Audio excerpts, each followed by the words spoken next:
This podcast contains excerpts from NuSol radio shows. For the full listening experience with music, visit NuSolRadio.com. That's NuSol Radio.com. This is Soulsay. The following thoughts and opinions do not represent NuSol Radio, Soulsay and Company, or any of our affiliates, advertisers, or sponsors. You're listening to Gems and Gems with Kim Brio on NuSolRadio.com. WSOLDB Chicago, you are listening to NuSol Radio. And of course, it's Thursday, 6 to 9. So you're listening to Gems and Jams with Kim Brio, where we drop these life gems and these feel-good jams. As always, because it's Thursday, who do I have in the building with me? Let me guess. Could it be Dr. Shirlyn Garrett? Could it be Dr. Garrett? It is. It is. Hi, guys. Welcome back. I'm back. Thanks for having me, Kim. Welcome back. As always, you guys, as you know, Thursday, my resident guest is Dr. Shirlyn Garrett, and we discuss any and everything. And the last time we talked to you guys, we talked to you about the psychology of plus size people, and we talked a little bit about our personal experiences. We definitely dug in, and we are going to give a continuation of that conversation today. Is that right, Dr. Garrett?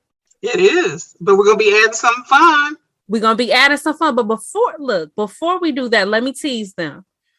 What can they hear tomorrow on NuSol Radio? I don't know. Is it somebody else's show? I don't know. Is it? I heard it was the show coming called Dr. Shirlyn Speaks. You know anything about that? I heard, and I'm so super excited to be able to give my own show and have my own show. Thanks for the opportunity, and I'm hoping you guys will listen. Yes, so welcome to the family. You guys, Dr. Shirlyn Garrett now has her own show with NuSol Radio. She will be airing on Fridays from 9 p.m. to midnight Central Standard Time. As always, you can listen on NuSolRadio.com or download the app. So guys, enjoy this conversation and know that you will be hearing more from Dr. Garrett very soon. So as we hop into this conversation, Dr. Garrett, you teased him a little bit, but we do have an extra guest here today, don't we? We do. We do. We have an extra guest here. Pharaoh the Wordsmith is in the building. And y'all, we finally have some testosterone on the line. We be overloading with the estrogen, and we brought y'all some testosterone. Introduce yourself. Hey, how y'all doing? I'm Pharaoh the Wordsmith. I'm an author. I'm a spoken word artist. And that's all I could really tell at this point. For right now. Right now. There's some things that are, in the works. But he is an author, already a published author, you guys, spoken word artist. Just look up Pharaoh the Wordsmith, y'all, and you will be able to see some of his work. This is not a nobody. Hey, Shirley, I like how when he got on here, this is... yes, the voice kind of drops. Yeah, So that's the game we're going to play now, okay. That's what we do. We're gonna have fun. That's the game we're gonna play. I got We're gonna have fun. So now, Pharaoh, last week, like I said, we talked about the psychology of plus size women. And Shirlyn and I shared some personal stories about some different surgeries that we've had, about and a lot with I hate to say regular size people, but we had a lot of conversations in regards to regular size people and a lot of the etiquette things you do and don't say, don't ask us, do we want additional things to eat? Don't tell us we're pretty for a big girl, those kind of things. We had those kind of conversations last week and just kind of shed the light on the psychology of plus size people from plus size mindsets, right? So this week, we wanted to come in and bring you in for part 2. And we really ended on just really talking about how now plus size in society is deemed good. It's like a positive time. We got Lizzo twerking on stage with her flute. We got, more than just Lane Bryant for us to shop. We have plus size stores galore, etc. Talk to me a little bit about the perspective of how you kind of saw plus size change as a man. Like, what did that look like for you when you saw things become more positive? I mean, plus size for me was never out. My mother is 6 foot and she's a plus size lady.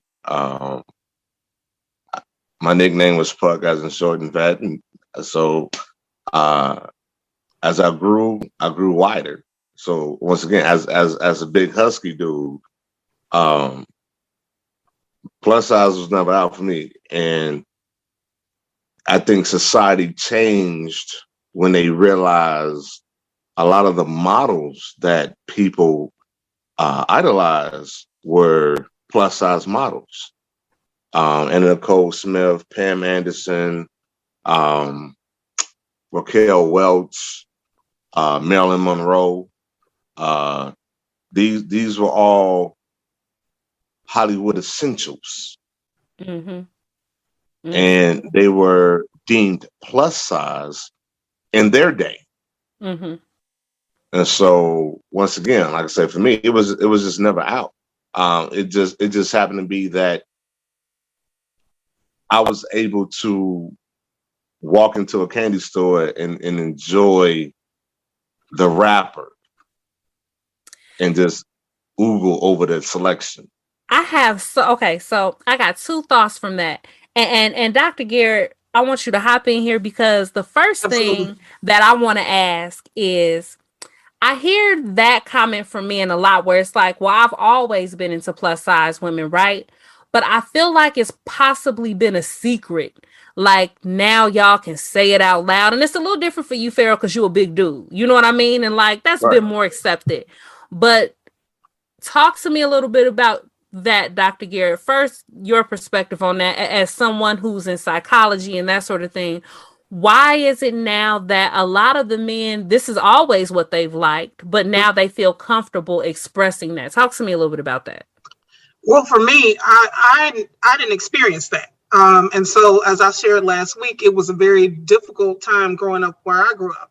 And that if you didn't fit what was a normal size, anything under a size 12, men did not even bother to have that conversation with you. It wasn't even until I went to college that I officially had a date for the first time.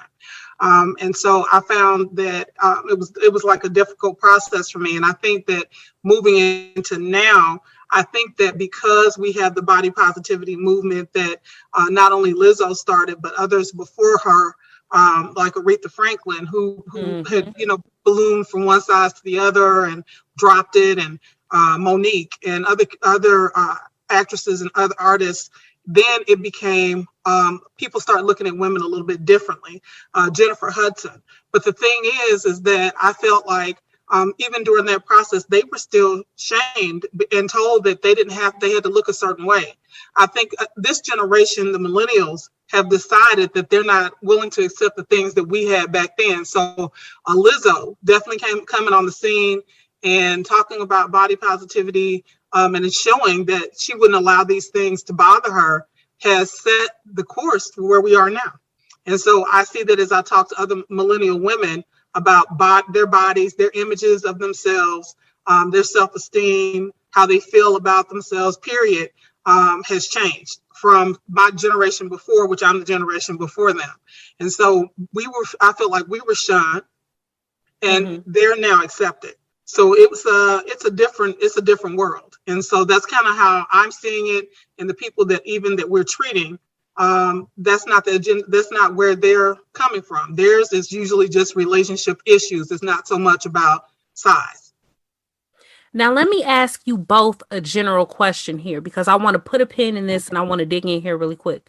Do you guys think that it's honestly that it wasn't accepted, or do you think that it was really more so of it was actually accepted in secret and some of us just didn't know because it wasn't accepted mainstream? Was it? And maybe this is something I can ask a man. Pharaoh, maybe this is for you to jump in on this one. Was it always just not accepted, or was it a secret? Because like before we came on, you mentioned your boo, and I'm not going to say her name, your first plus size boo that you fell in love with. I'm going to let you say her name so you can have the honor of that. But was it all like, have you guys always felt this way and you just feel comfortable saying it now? Or like, and step outside of yourself? Because I know that you all, We all know Pharaoh been loving the big gals, okay? So we gonna say that so he know that. But speak from a more general male perspective, and you talk to dudes that were not like you. So tell me. I mean, for a long time, it was a taboo secret, because it was for just in my circle as of now to high school to when I was in service. I've seen dudes who had the Beyonce type of female, or somebody who was small frame, right? They had little hips, they had a little shape, and I'm living life, I'm loving life, da da da da, and then we go out, and then next thing you know, I'm like, I thought you was happy. Oh, well, she can't do this and she don't do this, and so it was always a taboo, and it was there were certain taboos that were attached to it. Now hold on, pause. I wanna pick, because we're gonna dig in here. We keep it real here. So what you saying to me is that he would have him a little skinny at the crib, but then when y'all was out, he be hollering at a full figure Joyce, and you was like, bro, and he was like, man, but little skinny shorty don't XYZ. That's what you right, saying. and like I used to tell people, don't hunt in my ground. You said I've been here. Right, you visited. Don't hunt in my ground. Don't come in my garden. Don't come in my territory. Those same dudes, right? Let me ask you, those same dudes now, and this is going to tie this up perfectly for me. Those same exact dudes between then and now, are any of them like out about how they feel? Do they prefer plus size women? There are a few that have come out of the proverbial darkness. This is crazy. The darkness. And they like, man, all this time, but I equate it to, I would say on a male point of view, you had people that were saying that skinny girls couldn't take the right, you'll have to say, we know, and even though this is for mature audiences, I might let you live. Go ahead. And then it was the plus size chick can take it, and she got to take it because ain't nobody giving it, and it was kind of like, woo! If you step back from your ego, sir, you could really understand they are who they are better than what you think they are. Now, Shirlyn Garrett, hold on. Can you write that part down for me? Because I want us to come back to that, because we definitely touched on that last week where, Pharaoh, we talked about it from a sense of how it irritates plus size women when men have the audacity to feel like, well, you're going to take me because clearly I'm all that's hollering at you. That must be the case because you're fat. When in reality, just like you said in your equation, all 10 of your dudes is too. Y'all just not telling each other. So we sitting here like, Negro, we got choices. What you talking about? It's very, I don't know why y'all feel that way. It becomes a difficult situation for us to accept it, because then when you offer it to us in a manner of, don't nobody else offer it to you, so take what you can get. And then that's not the reality. And we looking at our text messages like, but that's you, your boy, your cousin, his cousin, they friend. What? So talk to me, Pharaoh. Why? What is it about men psych? Like, you know what, Pharaoh? You don't even say it first. Dr. Garrett, from a professional point of view, talk to me a little bit about what that may be in those psyches that make them feel like the assumption of you just must not be accepted because there's something about, you know what I'm saying? Like, talk to me a little bit about that. I think more of it is about them and accepting themselves. And so they're worried about what I found it to be was that they were more worried about what their buddies had to say than going with what they felt. And so we had this conversation about them being able to be who they are and walk in their truth, but they didn't want to walk in their own truth. So they allow people to tell them what to do and how to feel and how to think. And they weren't willing to stand up to be the gentleman that they knew they should be. And what they liked, they just put to the backside, and they did exactly what Pharaoh stated. It was okay and it was comfortable for them to date the smaller girls. But when it came down to what they really liked, it was the plus size. And now, even going back and seeing as we're getting older, that's what they tend to be with. Now you're able to come out and walk in your truth and be who you are, but it took you to the age of the late 40s and 50s for you to be that person. And they were fearful about reprisal from their friends, being joked, being the joke because, oh, you chose the fat girl. What's wrong with you? Why would you do that when you have somebody that looks like that? When you got Beyonce over there. Yeah, when you got Beyonce, why would you want Lizzo? Now let me ask you a question, Pharaoh, because this is interesting, y'all. I got a question. I got a question, y'all. Pharaoh, as a big dude, because you said you're a big dude, right? Are you like Dr. Shirlyn and I? We been husky. This ain't new. This ain't like we just, So let me paint the picture for you. I'm 6'4". I'm about 265 pounds on a good day, 270, 275. So he husky. Now let me ask you this as a husky fella. Do you ever experience as a man what Dr. Garrett and I stated, where you have women who will basically date you in private? They date you in private. Like I've been there, right? It's like, and they said it was because of your size, right? Like first of all, I don't know how y'all feel, but as a plus size dude, I don't have a lot of clothing options. Yeah, because there's these dudes running around in my size clothes, but they about the size of a baseball bat. Yeah. And here I am, like, so like if I find like one pair of jeans, I'm buying that whole little section. Right? You can't find it nowhere else. Because if I just buy 2 pair and come back tomorrow, the rest of them gone. Right? Oh, and in today's society, a 3X is a 2X. Yeah. So I put on a 3X shirt, and it's like, nah, if I bend over to pick something up off the top ground, of your drawers is showing. Right. My shirt then became a bib. You know what I'm saying? It's like the front flap of the window blinds just went.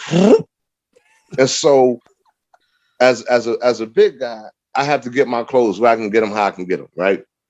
And so you have to put together your wardrobe, right? You got to get your spice on, right? You got to get your spice on. You got to season yourself a little bit, right? And so then you step out there and you see somebody and you try to shoot your shot, and then they don't want to talk to you, but they want to talk to the baseball bat in your clothes. Oh my God, right.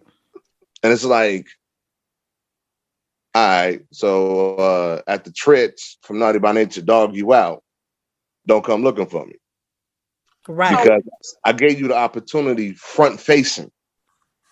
So what I'm hearing is it's a lot of the same, and that you feel the same way that we feel, and people have not connected the two. That's what I'm hearing.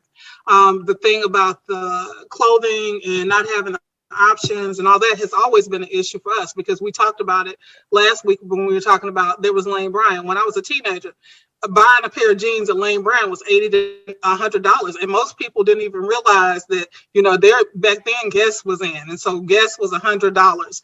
My clothes were way more expensive than the clothes you were, but they didn't get that then. And we couldn't. There were certain things that I couldn't get that they could wear, and so it was just very similar to what you're talking about. And the fact that guys go through this is one of the conversations that we have not had yet, but it's awesome that you're bringing it up. And I feel like it's going to be on Dr. Shirlyn Speaks really soon. Men go through it worse. You think? Men go through it worse. I'm so glad. There's no way, y'all, and I need people just understand, because we about to play some music in a minute, because we got to pay some bills. But when we come back, we're going to jump back in here, because y'all, and I'm so proud of you, Shirley, for grabbing that before I did. Mm-hmm. It's the same thing, not just with the clothing, but even with the dating, where it's like he's good enough to date in private, but not in public. And I think that as plus size women, that's just a perspective that we very seldom think of when we think of the plus size man. I'm glad you're here, Pharaoh.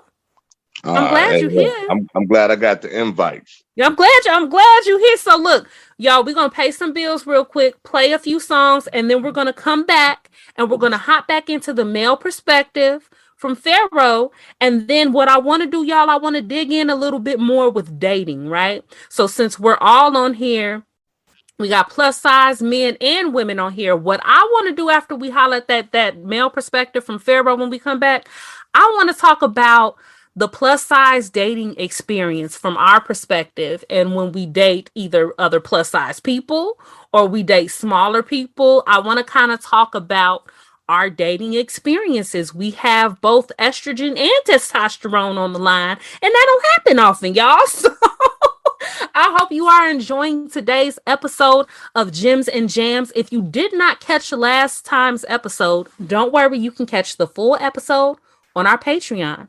You can go to patreon.com, that's patreon.com/SoulSeico, that's SOLSEICO, and you can grab that full episode in addition to this full episode and every other episode of Gems and Jams. So we're going to hop out. We will be right back with Kim Brio, Gems and Jams, featuring today's special guests, Dr. Shirlyn Garrett and Pharaoh the Wordsmith. You're listening to NuSol Radio. Supporters of this show can join us on Patreon, where for only $5 a month, you can access all past shows and exclusive content. Join now at patreon.com/SoulSeico. That's patreon.com/SOLSEICO. Want to answer one of our questions? Or have a song or artist request? Or do you just want to leave us some feedback? Call the NuSol Radio voicemail at 312-945-6376. That's 312-945-6376. Remember, we may play your message on air. Welcome back. This is WSOLDB Chicago NuSol Radio, your new home for neo soul and R&B from the 2000s to now. You're listening to Gems and Jams with me, Kim Brio, where we drop these life gems and feel good jams. As you know, it's Thursday, so if you hadn't been tuning in, what you already knew was that Dr. Shirlyn Garrett is here in the building. Say hey to the people, Dr. Garrett. Hey guys, I'm back again. She's back again. And in case you missed earlier, we announced that Dr. Shirlyn Garrett is going to be launching her own show. It will be airing tomorrow for the first time. She airs on Fridays from 9 p.m. to midnight Central Standard Time on NuSolRadio.com. That's NuSol Radio.com. You can listen on the website or you can download the app directly to your phone, but make sure you're tuned in for her show tomorrow as well. So, y'all, we've been jumping in and we've been talking about plus size psychology, life experiences, etc. This is kind of a part 2 from a conversation that Dr. Garrett and I had previously. And we have another guest on the line. And guess what, y'all? It's a man. It's a man. It's testosterone. Listen, I don't be having a lot of testosterone on my show, Pharaoh. Typically, it's pretty estrogen heavy. So we're excited to have a man on the line, Pharaoh the Wordsmith. Say hey to the people. What's up? All right, and Pharaoh, you guys, published author, spoken word artist, and he is here talking to us about this plus size psychology. And the interesting thing is, before we went to break, that's what we were talking about, the fact that he's a man, and him actually kind of talking to us about the plus size male perspective. Now, before we left, he was we kind of hit on 2 things that men and women plus size had in common.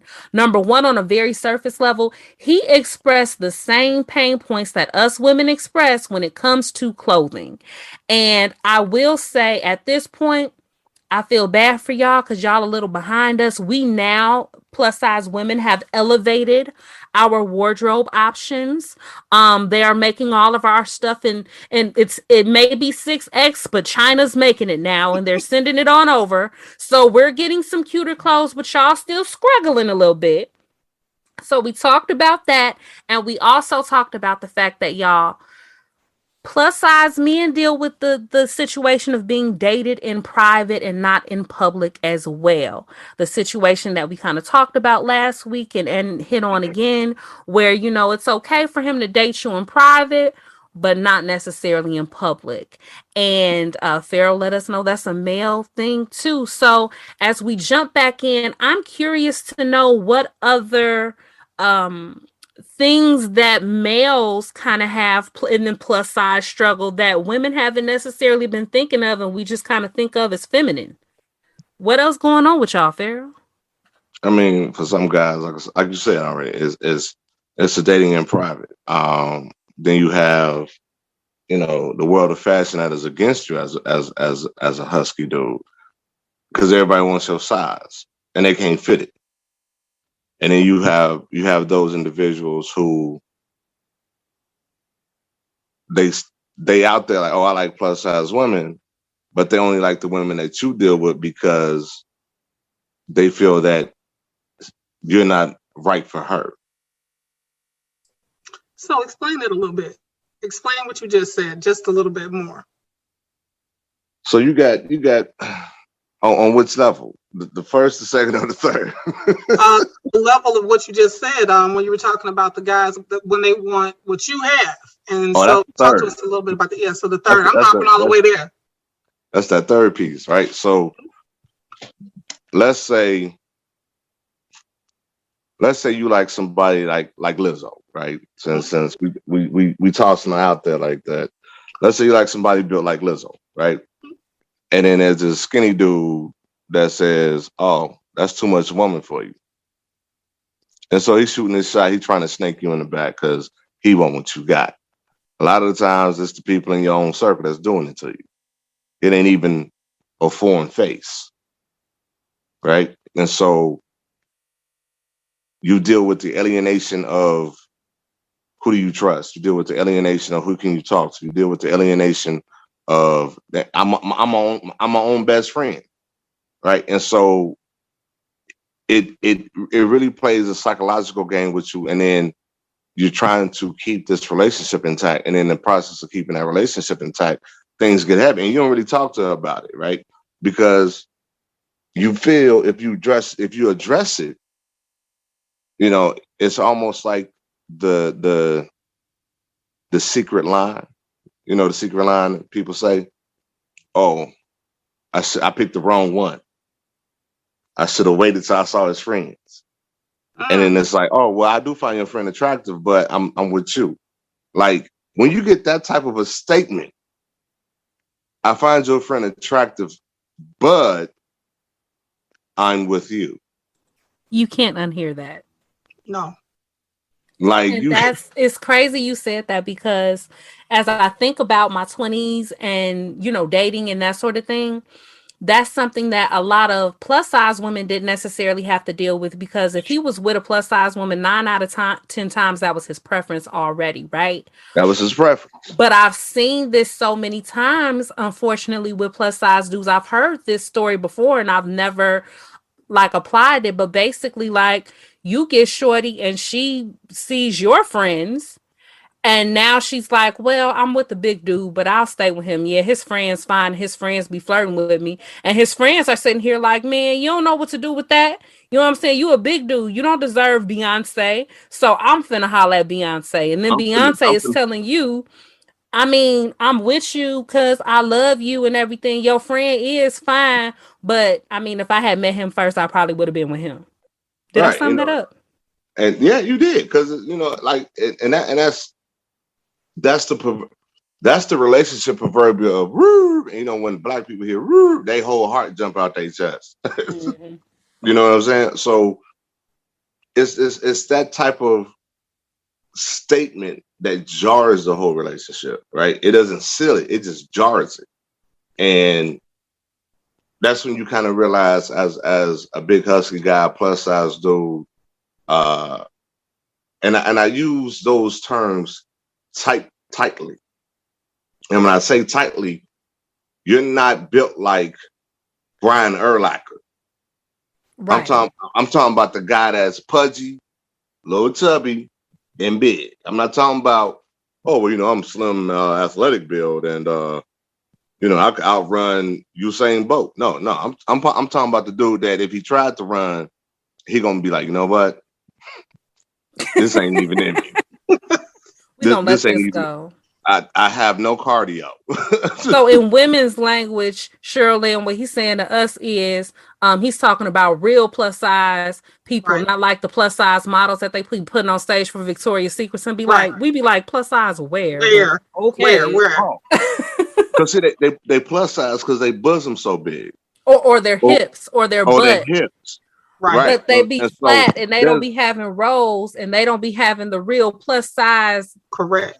bodies. And we be like, no, you don't have no dimples in your butt. There's no cellulite there. There's none of that. Size. So, babe, you're not plus size.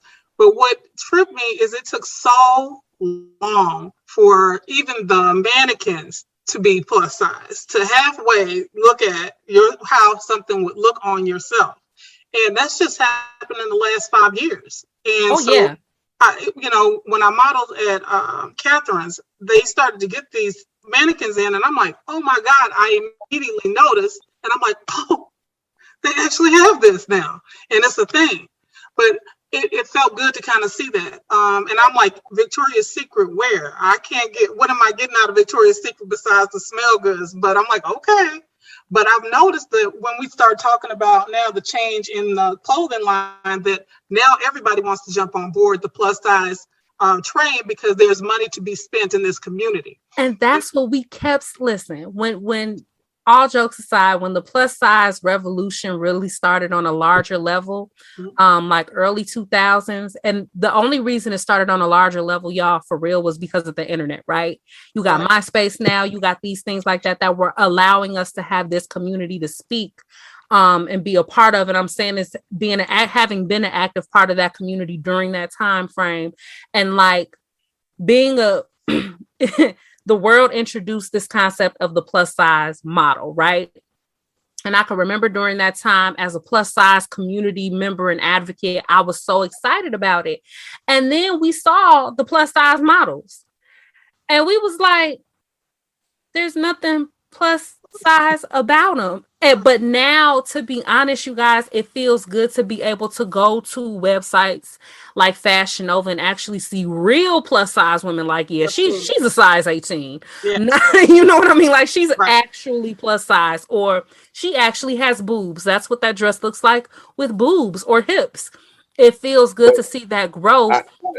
But I gotta acknowledge it don't happen for y'all. It didn't happen for the dudes. I hate the rain on you, don't Kim, for one hot second though, right? So I'm gonna age myself.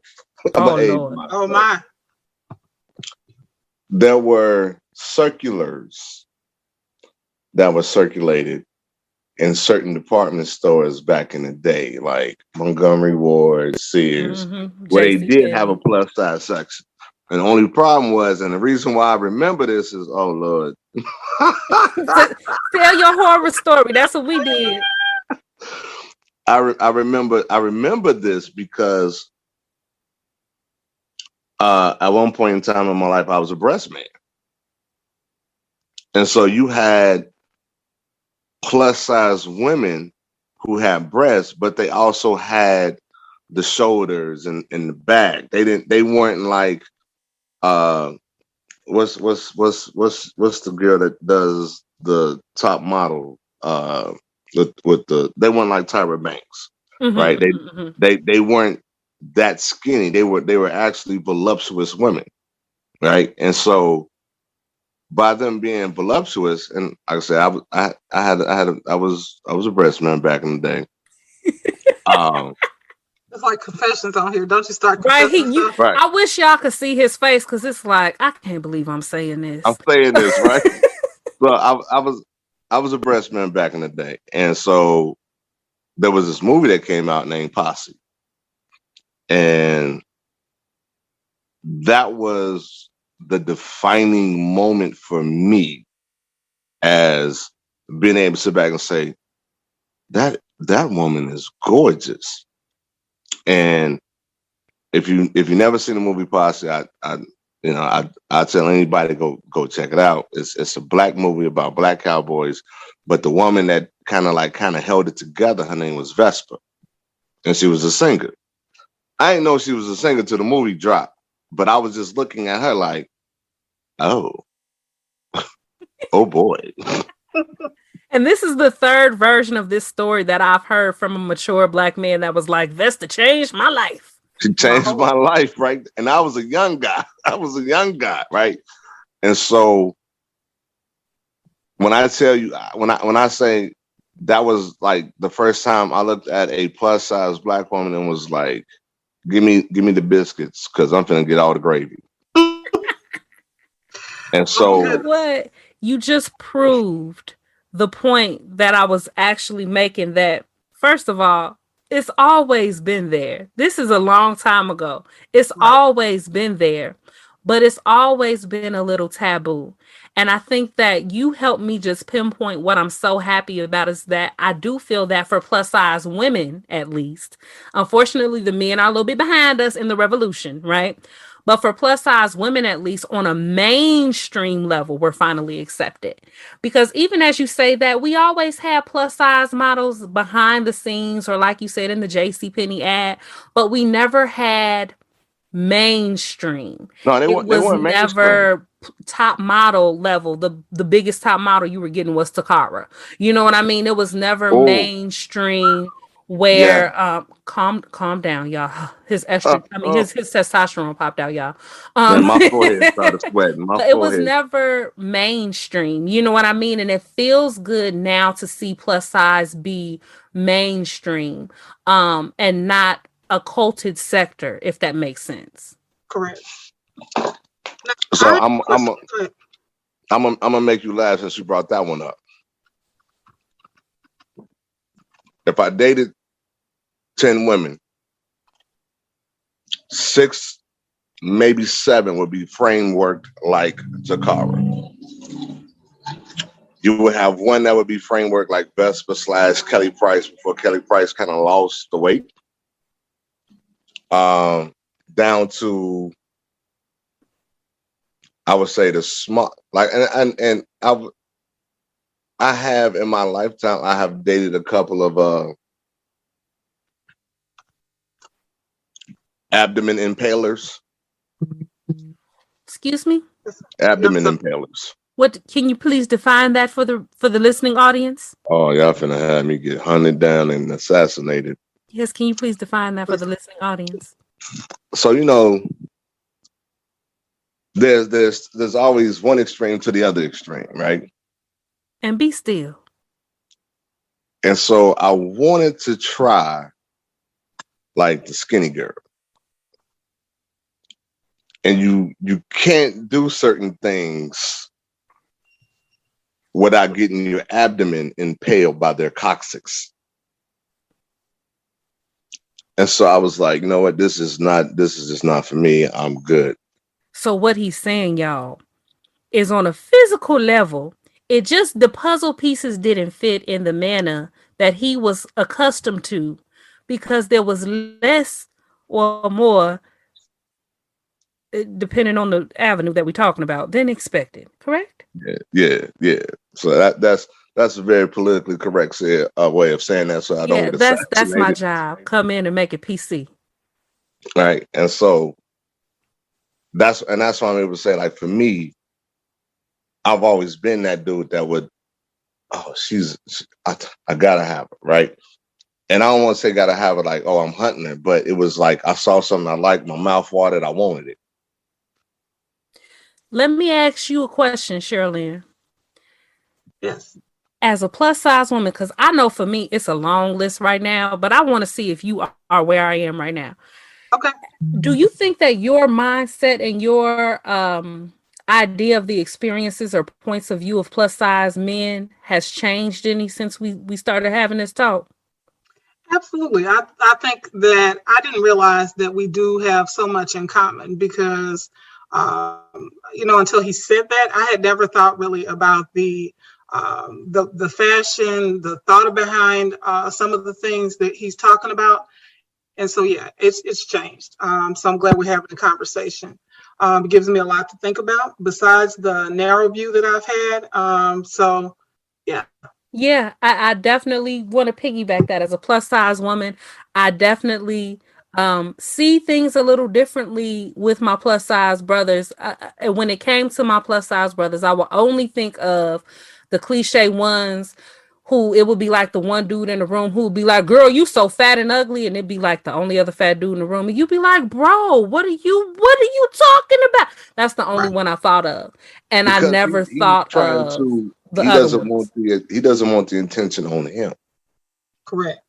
Right. And you gotta understand the male psyche versus the female psyche is a totally different beast, because guys will ride you and rag you to the point where you would hurt yourself as a man if you have low self-esteem, if you don't have the thick skin, if you cannot handle the pressure, right? Because we all know pressure busts pipes. And whereas the easiest way to get that attention off of you as one of the biggest guys in the room is to attack the next biggest thing next to you. Right? Because everybody, it's an energy shift. It's magic. Oh, Put all that yeah. attention over there on Put all them. that attention over there on her, right?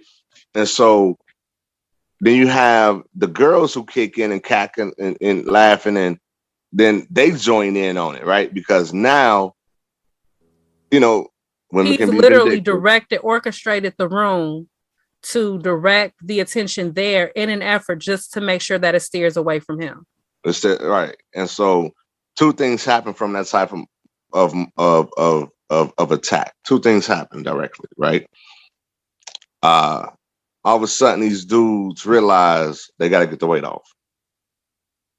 All of a sudden women realize I need to do something to make myself more attractive. And it wasn't that they wasn't already attractive. Society was at the point of breaking and tipping, because society, the norms that it had as far as looks went, the women in society started saying, hey, this look doesn't represent me. Right. One of the things that I will give Lizzo is she showed that a plus size chick that can walk in confidence, be confident, and do her thing in confidence, there's power in that confidence. Because no matter what you say, she's not going to stop. And not only is she not going to stop, you're going to see her legs, you're going to see her thighs. If you follow her on Instagram, you're going to see every aspect of her. If you tell her to stop, she's going to do it more. If you be like, Lizzo, can you please not twerk in my face? She's going to be like, twerk more? Oh, that's what I heard. So that's what I'm doing. There was the one time, I don't know if y'all paid attention, there was the one time when she was doing a magazine shoot, and she went to the magazine shoot, and the magazine, the photographer was like, not today. Put her in something different. And so she looked very dressed up. And it was like the one time she did a photo shoot where she was like kind of covered up. Elegant, elevated. Yes. Right. And then she went back to being her. Yeah. But and it's good to know she can, but I love the fact that she's her regardless. Now, let me be honest with y'all. Let me be frank and be put on record with this. I love Lizzo. I don't think anybody any size should be at a basketball game with a thong on. Let's just be clear. You know what I mean? And that's the thing. People are like, well, but you just met. No. I don't want nobody a size 2 at a basketball game with a thong on. So I'm not saying that I agree with all of her decisions. What I love is that she does them unapologetically. I'm just trying to figure out how much dental floss that's going to take. You know what? I'm not about to play with him. Y'all, we gonna go to commercial, but look, before we go to commercial, we're gonna go to commercial and play some feel good jams. I'm gonna give y'all a little bit of tidbit of what I'm gonna talk to y'all about when we come back, right? So while these songs play, y'all could be in your head cooking. I want to talk to you guys as plus size people who date, obviously, because we're alive, right? I want to talk to you guys about, as you talk on this phone, I want to talk to you guys about what it feels like when you feel like you're accepted for your size in dating, or what it feels like versus like feeling like a fetish, like that's the only reason they may be with you. We talked about the other side of it where they don't even want to be publicly with you because of it, but I want to talk about and address the other side. Are y'all cool with that? I'm cool with it. That's cool. So we're going to play some music, you guys, and then we will be back. You are listening to NuSol Radio, Neo Soul and R&B from the 2000s to now. This is Gems and Jams. We'll be back.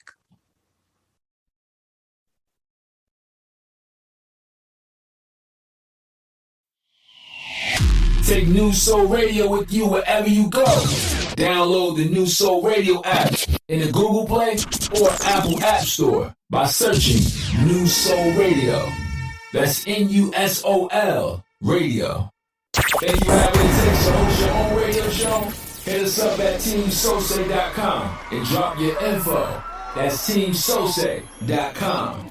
SOLSCI. Sose. Imagine that this radio spot is about your business. It's easier than you think. Text 630-465-5742 to get started. That's 630-465-5742.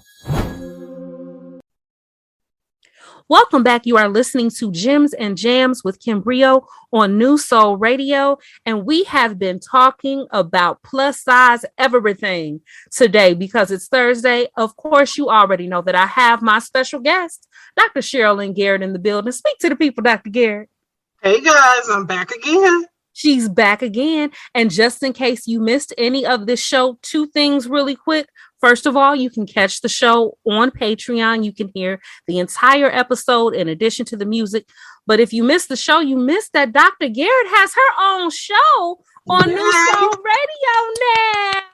So I am so excited, yes, to have her on air. Her first show will be tomorrow, Friday from 9 p.m. to midnight, right here on NuSol Radio. Dr. Shirlyn Speaks. So we are so happy to have you here. I'm so thankful to be here. Yes, and y'all, did y'all hear that testosterone in the back? Y'all heard that deep voice? Yeah, like right. I do voices, but I don't do them that good. So that wasn't me. So y'all, we have Pharaoh the Wordsmith in the building, and we finally have a male perspective up in here as we talk about this plus size thing. Speak to the people, Pharaoh. Hey, how y'all doing? This plus size thing is goes both ways for men and women. And that's what we're learning. It's time to break down some of these preconceived notions and just really shed light on both sides of the spectrum. Oh yeah, because y'all, now the last episode that we did last time on plus size, we really spoke from plus size perspective to non-plus size people, right? But this conversation has really more so been within the plus size community. You're on the phone with on the phone. You're listening to 3 plus size individuals, and we've really been able to kind of shed lights within our community. And just like Pharaoh said, he summed it up perfectly. Him being on this in this conversation has really helped us understand the male plus size perspective that a lot of female plus size women, I don't think it's that we didn't understand. I think that we weren't even considering. Bluntly, and that's shame on us, because let the men not consider us. We'd be like, how dare you not think of us? But we forgot y'all. We sorry, but that's why you here, Pharaoh. That's why you here. Thank you. No problem. It's no problem. You know, like I said, we oftentimes get interlocked in our own struggles that we don't pay attention to other people's struggles, and it's in that situation that we lose track of everything, right? For a lot of people, being a big husky guy, being a plus size guy, they figured we didn't take our bruises and we didn't have to go through these bumps and lumps in life. And it's like, no, we had to, right? And it unfortunately just depends on how you were raised and what you've been through. Because as a plus size guy, I get picked on, people try to pick me apart, and then it's like now you look at my height and then you look at my size and my stats, and you're like, you know what? I I'm gonna go across the street and pick on these little people because I can win that battle, right? Mm-hmm. And I don't have to deflect anybody coming at me no more, right? I don't have to have the quick wit. I don't have to crack the jokes. And I don't have to be quick to turn hot and go weapons hot with my hands. Man. But at the same token, Uh-huh. I've come to the aid and the rescue of many different people on the opposite side of the spectrum. Like, hey, look, you can't do that, because I went through it, and it didn't feel good for me, and I could defend myself.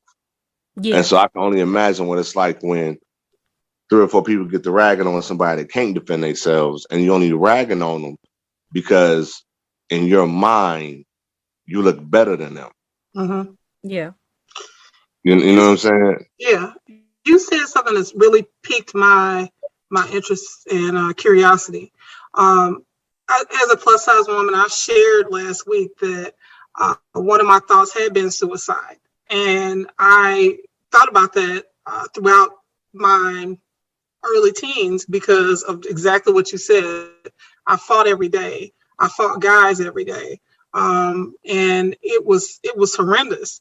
And yet those same guys now would be the ones that are coming to try to talk to me in the DMs, all those other things. It's interesting to me. But I never thought about guys feeling the same way. I felt in some way powerless, even though I had the quick wit, I had the mouth. I have a mouth. And so I'm second that always motion. ready. I do. And so even though I did that and I defended myself, it still inflicted internal pain and damage that is a trauma that I carry. And so I never thought about it from a guy's perspective, I guess, because I was always in my mind the victim. And those guys, like you said, joined in doing that to me as a female, but it was often deflection from themselves. And so that really hit home. Yeah. I'm so glad you said that, because that's literally, I was going to pivot to that question, because I want to point out, you guys, what we're learning is that a lot of the things that we talked about, like last week, Dr. Garrett, remember when we talked about never being picked for the sports teams, right? Absolutely. I just thought about it from a male's perspective. That had to be 10 times harder for them than it was for us. So imagine if it was painful for us, it had to be harder for them. But as I listened to Pharaoh, and I'm like, man, why do we not think about the male aspect of it?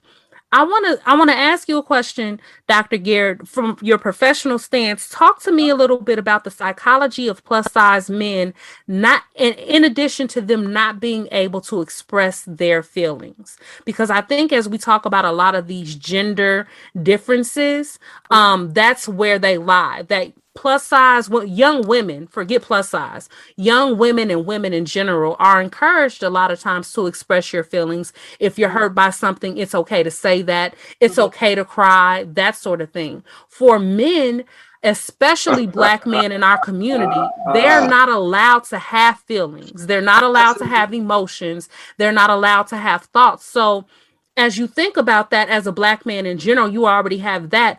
Add being a plus size Black man to that, right? To where he has these things within the male spectrum that he has to fight, and he can't cry about it. He can't go home and say, Mom, my feelings were hurt because of this. Because once he passes a certain point, let's be real, in our community, your mama say, don't cry, boy. We don't cry. Get it together. Get it. So talk to me a little bit, Dr. Garrett, from a professional mindset about what has changed for you mentally there. Because for me, it blew up in my mind, because I had to ask myself, why did I not know that the plus size brothers was having this problem? Because they can't talk. They can't tell us how they feel anyway. Right. Talk to me a little bit about that part of it. So that really made me think. And so one of the things that I had this conversation earlier today. So this is so funny to me that we're having it now. But we always tell our sons, you have to be strong. You can't cry. You better not cry. And I intentionally raised my son to be who he is, walk in whatever feelings that you have, because again, I'm a therapist. He's growing up in a home with the With a mother, the therapist. therapist. Right. So he can say what he needs to say. He's able to express his emotions. And the thing that I notice most, that if you see a young man cry, then they're like, you soft, you're this, you're that. Mm-hmm. And you toughen up. You got to be tough. You got to be that. And so it is unfortunate that that is the community that people were raised in, because now when you want your significant other who has been raised in an atmosphere where he can't do that, it is it's a trauma for him to even have to regulate his emotion. You can't go to him in certain ways because he was told that you're the man of the house at a young age. And even we can talk about this, and I am looking forward to this conversation. The mom has made him be responsible at a certain age and not allowed him to be a child. And he's 10. He been a man of the house since he was 10. Absolutely. And so in instance, I'll speak about my brother. My brother's been the man of the house since he was 12. He never had a childhood. And so and that is unfortunate. I don't know if he would know what fun is because he's never had fun, because he's felt like, and his father told him that before he passed away, you're now the man of the house. And so he felt like that was his thing. And he's a plus size guy.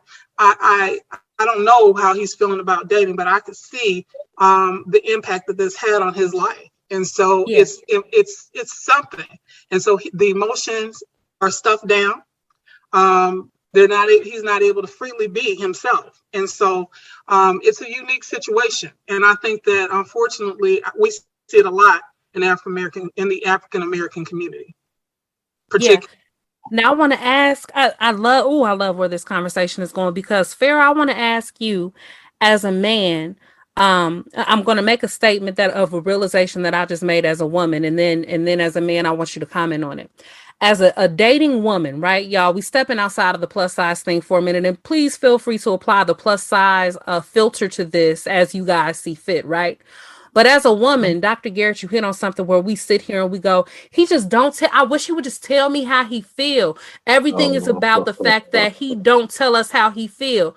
So in my head, I just asked myself, so Kim, you thought he was going to take a magic pill when he met you and all of a sudden be able to tell you how he feel?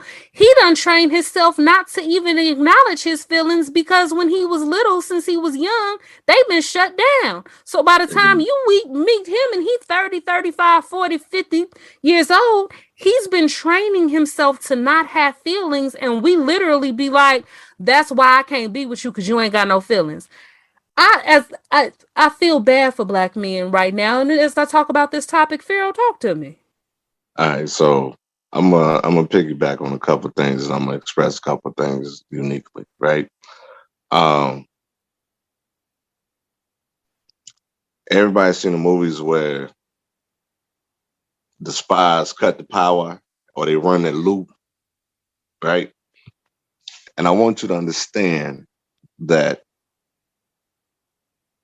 my father was a man's man, a straight, ignorant alpha dude, right?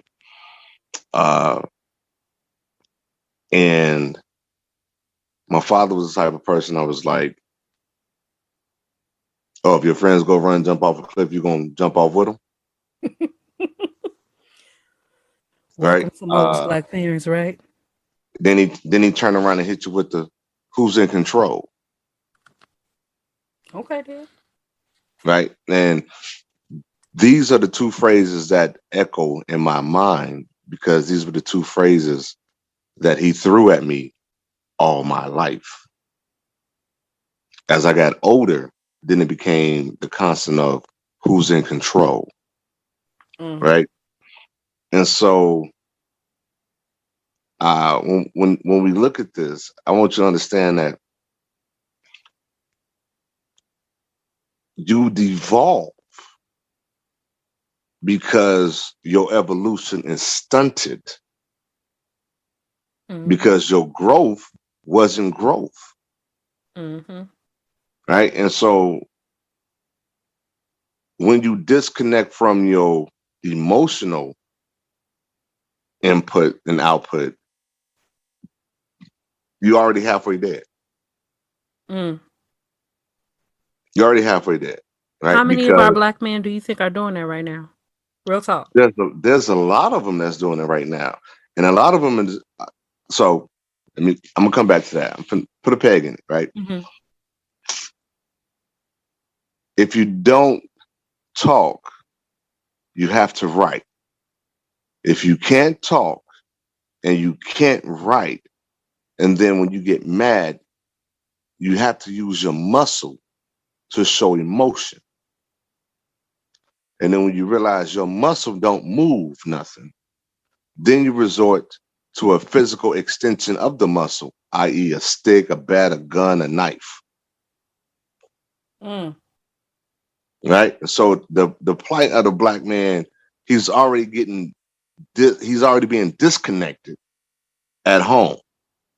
And then you're setting him out in the street to eventually at some point, depending on how old he is, his friendship circle, the traumas he's going through, and he can't express, he's already emotionally disconnected, then becomes socially disconnected, and then now it's a physical reaction, and now it went from a physical to a visceral physical reaction. And you know what you just did that I don't think a lot of people understand? You just explained a lot of the violence in Chicago. Yeah. And you literally just explained a lot of the violence in Chicago. We give a lot of the credit to gun violence when the guns have to be used by the hands of the people that's their voice. Yeah. That's because they can't talk. Wow. They can't write it. Hell, they can barely read it. Wow. So the only reaction they have is a visceral muscle reaction. Like it's just so guttural at this point that they might as well be speaking and then I'm gonna take it a level further, and they have to skip straight to the gun because it's people listening right now that say, well, why can't they fight? Back in my day, we fought. Y'all, I'm gonna just keep it real. Where we are right now in Chicago in 2021, they sticks and they weigh 105 pounds because they ain't got no food in their community. So I'm gonna do you one better. Let me know when these dudes ever seen somebody fight. They haven't. Not. You sitting on the porch in the corner chasing a streetcar named Desire. And if you ain't never seen Desire fight, guess what? You don't know how to. Unless somebody pulls you to the side and shows you, you don't know how to. Dr. Garrett, revelations. Talk to me. It's exactly kind of what we said before. It's the intergenerational trauma again, and it ties all of this together because this is where we started when we talked about it. And so he's just sticking a pin in what we've already discussed. And he's absolutely right. Some people don't even know that if you have an argument, there's a way to have a healthy argument. I just put it on Instagram. I haven't looked at it, but there's a way to actually have healthy boundaries. And these are things that we have to continue to work on. If your children don't even see you have a fight, they don't even know that anything's wrong. They don't know how to do that. So again, we're crippling our community by not exhibiting some of these things. How do you have a fight? I fought every day.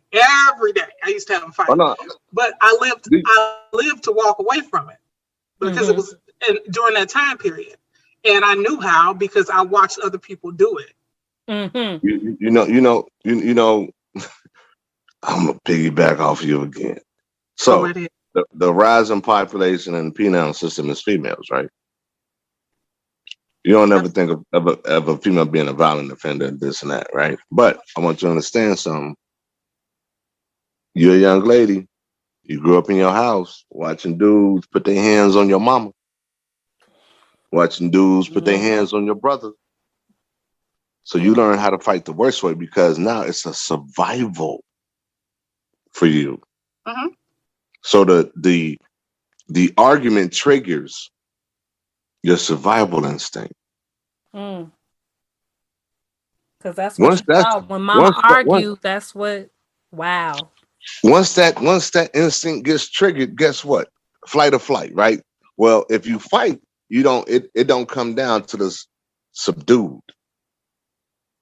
Right? And so a lot of the issues that we are having You know, my mother taught me how to argue, right? My mother taught, especially in a relationship, my mother taught me how to argue, right? My mother said, you and your girl go in the room and y'all talk, and it better not be above a whisper. Mm. My mama taught me how to argue with my lady, right? And so in that process, like she said, boundaries. You got to set boundaries. You got to have your personal boundaries, your relationship boundaries, and your mate should have their own set of boundaries. See, that there's a whole thing when it comes to, you know what, either This you a whole dating or nother you show, y'all. Woo, either you're dating or you're courting, right? Because if you're courting, you're moving toward the marriage process, right? So if you're dating, I can't be mad if she's dating 3 other people because I'm dating. Oh, I'm not even gonna let you keep going down that rabbit hole. I'm gonna make you save that because I got programming to fill, and that's a whole nother show. And baby, you know, do he not tell him he gonna be on that show, Dr. He Garrett? will, Tell him he will be back. He he will will be be back. back because that's a whole nother show. Now, listen, y'all. I know we pivoted a little bit from the plus size topic, but this was all amazing and Oh no, relevant we didn't pivot. information. We didn't And pivot. but We didn't here's the pivot. thing that I want people to hear and understand more than anything. What you have done, Pharaoh, for myself, Dr. Garrett already understood it, but you've done it for me, and I know you have for a lot of other users, listeners rather, is explain what we see around us. A lot of these things in our environment that we talk about in regards to the younger generation, and we're pointing the fingers and this, that, and the third, and we're so upset with them. You've explained because nothing happens by accident. You don't create a whole generation of people with similar characteristics and they didn't come from a certain place or come for a certain reason. Y'all, whoo, this is about to be 4 shows. Look, this is what we're going to do. We're going to play some music. We're going to come back. We're going to do one more segment, y'all. And we're going to talk about, I know we said we were going to talk about it, but we didn't. We're going to talk about this plus size acceptance versus fetish thing from the dating perspective. All right, y'all? That's cool. That's cool. All right, y'all. We're going to play a little bit more music. We're going to be right back. As always, it's Thursday, so Dr. Shirlyn Garrett is my guest here on Gems and Jams with Kim Brio, dropping these life gems and listening to these feel-good jams. You're listening to NuSol Radio. We'll be back. Want 24/7 access to past shows, exclusive content, and VIP on-air opportunities? Join us on Patreon at patreon.com/Solsei. That's SOLSEICO. Solsei.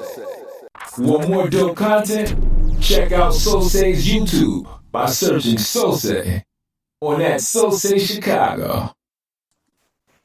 WSOLDB Chicago. You are listening to NuSol Radio, and this is Gems and Jams. And if you have missed any of this episode, let me just go ahead and tell you right now, go to the Patreon and join up so that you can listen to this episode, because this episode has been amazing. Because it's Thursday. As always, you know that I have my resident, Dr. Shirlyn Garrett, here in the building. Say hey to the people, Dr. Garrett. Hey guys.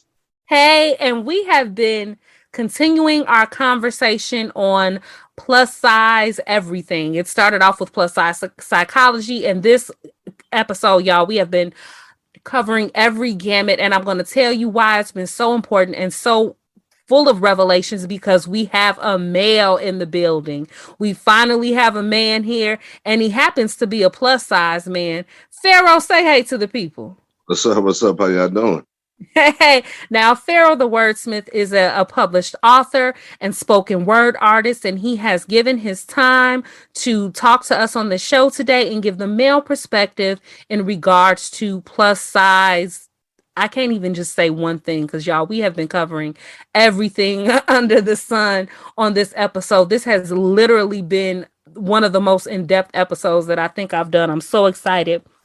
But we said when we came back, y'all, we were going to talk about one more thing. And I want to talk about it. And what I'm going to do is I'm going to present it as a kind of like scenario. I'm just going to present it to you. And then I want y'all, Dr. Garrett, I want you to first as a woman's perspective. And then Pharaoh, I want you to give me the male's perspective on it. Now, there's this thing going on. Yes, we are accepted. Plus size is much more accepted in society. We talked about that. And even all the way up to a mainstream level, which is amazing. However, there's this portion of it where when I'm dating people, I find that it's either one of two situations with men. Either the man is dating me and this is the one I prefer. I just happen to be plus size and he just happens to be okay with it. That's not why we talking to each other. That just, we like each other and then I'm plus size. And if I wasn't plus size tomorrow, he still like me. And if I was 2 size bigger, he would.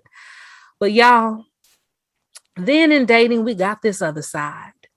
I call it the fetish side, right? So y'all know like foot fetish people and them the dudes and they be like, oh, I just love the feet thing, right?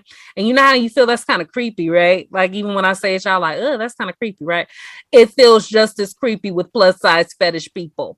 And as a woman, it's hard as a plus size woman when you date these men that are fetish chasers, and sometimes they're plus size men, sometimes they're not. But they date you based on the fetish of your size. And everything in the relationship tends to be surrounding your size. And it, not in a bad way, y'all. Let me be clear. This is not like you should stop eating. No. Everything is good about your size, but everything is about your size. And you're like, that's great that you like my size. That's great that this is positive and everything, but you're doing a bit too much. It's just like takes it that one step too far. So I want to talk while we have both male and female plus size on this conversation. I want to talk about that acceptance versus that fetish. Talk to me a little bit about your experiences with that and how it makes you feel. Like what talk, we got to give our perspective on this because y'all, you have to be as irritated as I am. Dr. Garrett. Most definitely. So I will say this, it is a very interesting and fine line for me. Being fetishized is something that really is difficult. That, like you said, it's the person that just takes it over the edge and everything is about size. Let's not do that. I don't need that. If you like me, then you like me. And that's what it's about. I just happen, like you said, to be a plus size person. And you're comfortable, you're good with the intelligence, you're good with whatever else that I'm bringing to the table. You're good with that. And it's not always about the size piece. But then you have these people, and it's one of the things that I absolutely love. I talk about, with even TikTok, they're having these conversations. They're like, do you like me? Or are you just doing this so that people notice who you are? So is this cap or not cap? What is this? Right. And they call people to the table about these fetishes. And I think it's really interesting. So I can say for me that I've had people in my life that it is about the fetish. It's not about just me. I just happen to be what they want, and that I got a big girl and she looks like this, and I got a big girl. Everything out of their mouth was big girl. It wasn't Shirlyn. It wasn't about who I was as a person. It was that I fit this their agenda and who it was that they wanted in this mold. Absolutely. Go to the family picnic. Ooh, he got another big girl. He got another pretty big girl. He got another pretty big girl. Girl, you pretty. You pretty for your size. And so you for your size. And I'm looking at them like I'm offended, but that's what it was. And so it's a constant thing. And so when you're even in the community, you have to be so much aware. And it's like that is something that really does creep you out. Like, really? It's like the foot fetish thing. It's creepy. Absolutely. It is very creepy. So again, you have to let me know, do you like Shirlyn or do you like what I represent? Yeah, exactly. Pharaoh, now let me ask you from a male's perspective. First of all, is this something you've ever experienced from a male perspective? Because I don't know. I know for females, we deal with it. Do y'all ever deal with this? I've dealt with I would say similar issues. I break barriers. Unpack that. I break barriers, right? Once again, I'm 6'4", and I'm a 260 plus, 270 plus guy, right? Depending on the day of the week, what I ate and what I'm wearing, right? And so I break barriers. And by breaking barriers, everybody be like, "Oh, he's so big," but then it's like he's agile, he's gentle, he's quick, he's like, yeah, I'm all of that, right? But your perceived notion when you saw this husky dude walk in the room that don't play football is, oh, he gonna trip over himself and try to run. He gonna move slow, and it's like, no, bro. I never played. I wrestled in high school, wrestled in grammar school. I've been doing martial arts all my life, right? I never played basketball outside of intramural sports in high school. I played soccer, and I was a big guy then, right? So I played sports, but the sports that I played, even on the team, they were individual sports. They weren't the cliche sports that we say that you're supposed to play if you're your side. This is a perspective I never thought of either. That's crazy. So instead of being a center on the football team, I played football in high school my last year, and I was a tight end / wide receiver, and I was second string kicker, right? And so once again, as a big guy, you break those barriers. Like, you ever seen a kicker in the NFL or a punter? They're not big people. Not at all. They're not big people at all, right? And so I said that to say, you get to Dayton, they see you, they like what they see, and then you show them that there's another side to this fetish. And then you're out the box.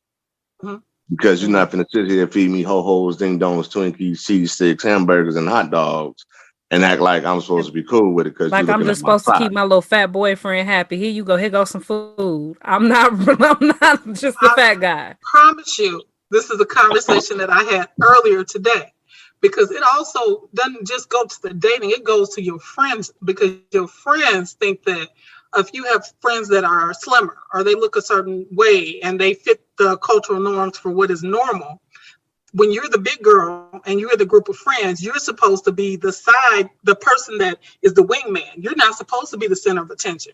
We hold the purses, yeah. I'm holding the purses. When I walk into a room, I command attention because I'm a tall, big girl. So when I walk in, people automatically are going to look, or they're going to say, or they're going to do, or whatever. And so I'm supposed to be apologetic. I'm supposed to be in the background. I'm not supposed to be seen. I'm not supposed to be desired. I'm not supposed to be any of those things. And then I will say, for me, I was very, very active. And when I say, one of the things that people don't know is that I was in the police academy, and that I rappelled off a building, and I rappelled a couple of times. And people would think that those, like, you're capable of that, baby. I came down face first. Please no. Please don't ever put me in a box of what you think that I am, because I'm so much more than you think. The more you tell me about yourself, the more I know why I love you. Oh, thank you.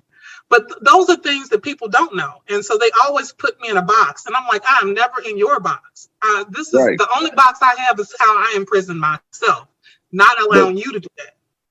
You can't place me in a box, right? Now you can do that with somebody that's got low self-esteem and they want to be recognized, loved on, and all of this. And yeah, I'm not that dude. What do y'all say to the people who automatically assume because you're plus size that you have low self-esteem? What do you say to those people who automatically assume that, like, you must have low self-esteem? I'm gonna let them go first. Then I'm going. I tell you what, if you saw me walking down the street, you'd be like, this dude he was hanging out with Jesus. Right? That's Did what you just say he's hanging out with Jesus? Yes, he did. Man, I'm gonna put the Jesus sandals on, some shorts and a t-shirt with my little pudgy stomach, and we're gonna walk down the street. You know what, y'all? That's another whole level of description, y'all. I'm gonna need somebody start adopting that and make that a thing so we can get this man some credit. right? Okay. And so what happens is the guys in the neighborhood don't want him. That you know what, he a big dude. He look like he having a bad day. Leave him alone, right? And it's what you can exude low self-esteem and be high self-esteem, and you could be low self-esteem and exude low self-esteem. It just depends on how you want to be taken. The problem that I have is, I'm sorry, I got too much esteem. Because even if I can't do it, I'm gonna Google how to do it and YouTube it before I get there, so I at least know something, and then we'll figure it out, right? Because at the end of the day, if I can't do it, I don't know how to have it done. It's only gonna make my self-esteem go down anyway, right? Mm-hmm. And so, once again, there's you gotta love yourself. Mm-hmm. First, love yourself enough to do what needs to be done. Mm-hmm. You gotta first Shirley? love yourself, and Yeah. so that's the killer. Because like I tell you, can look at me and say, you know what, he ain't gonna run a quarter mile. You're right, but I tell you what, let's go do this yoga, do some morning meditation, and then we go run this mile. But we was just gonna do a quarter mile. I know. Let's challenge that. Let's do the mile. The same way you challenging their mindset and their norms. Hello. So for me, I can say that the self-love and all the stuff, it took a long time for me to get there. So I'm gonna be honest with the listeners, because I let people get into my head. As I've grown within myself and figuring out who I am, I learned to love me. And so that's the thing that it takes a while. And for those who do have low self-esteem, you can get to the other side. It's just going to take time. And one of the movies that when we talked about this a couple of shows ago, about about the movie Fat Girls. That was a movie that really made me think and see myself a lot differently. To be able to stand in front of a mirror and look at all the lumps and bumps and dimples and all that, it made me take a look at myself and go, really, I'm not bad for 40 whatever. I'm not going to, it's not bad. You're doing okay. Things can always be different. And it's about me making those changes and those decisions, but it's not for someone else to make decisions and life changes for me, telling me what I look like and how I should look. And that's even the same thing. And we'll talk about this at some point, probably on Dr. Shirlyn Speaks, but even going into the doctor and advocating for myself, because that's the first thing that they have to say is, well, if you lose weight, no, that's not the reason why some of these things happen. So we'll have that conversation. From every plus size person, y'all, the answer to every health ailment we have, the answer to our hangnail is not that we have to lose weight, y'all. Please, y'all getting on our last bottom nerve. The one at the bottom of the bottom, y'all getting on our nerves. The reason that we got a headache is not because we need to lose weight. The reason that our fingernail broke is not because we need to lose weight, y'all. Please stop. Please. Absolutely. And so Kim, that is a huge thing, and we're gonna talk about that because we really do need to unpack that whole piece of health disparities and all those things around African American people, period. And so I want to talk about that and on Dr. Shirlyn Speaks. But back to what we were talking about is that it took a long time, even in the social media piece of seeing African American plus size women and not only just African American, but just plus size women in general, and them talking about who they were as people and the things that they've experienced. And so as I'm listening to people talking about getting DMs on their social media accounts from guys talking about, hey, baby, whatever, and the next thing they want to do is send them pictures of themselves. Oh, and my God, don't even. This is a whole nother episode too. Oh Lord, I ain't got time for that one there. Oh, no, we'll have a conversation another day on that. But he's a male. I don't know if he want to be on that conversation with me. I think he needs to be on that conversation. Let me tell you something. Dudes are gonna try to get what they can get for whatever load they can get it for, right? And that's the other aspect to it is everything got so cannibalistic now, right? I see it. I like it. We talk. Okay, we had a good conversation.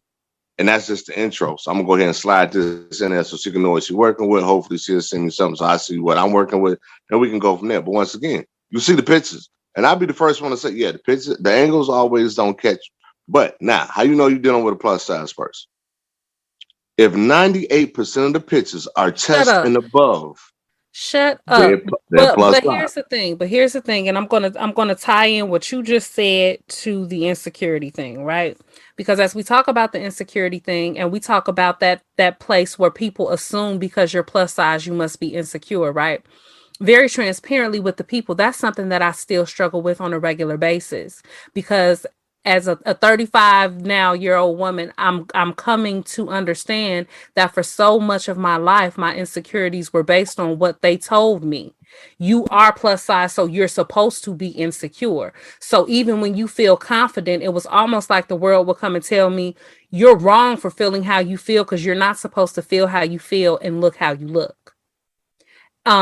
It's an interesting thing too, and I want us to be able to have this conversation at a later point too.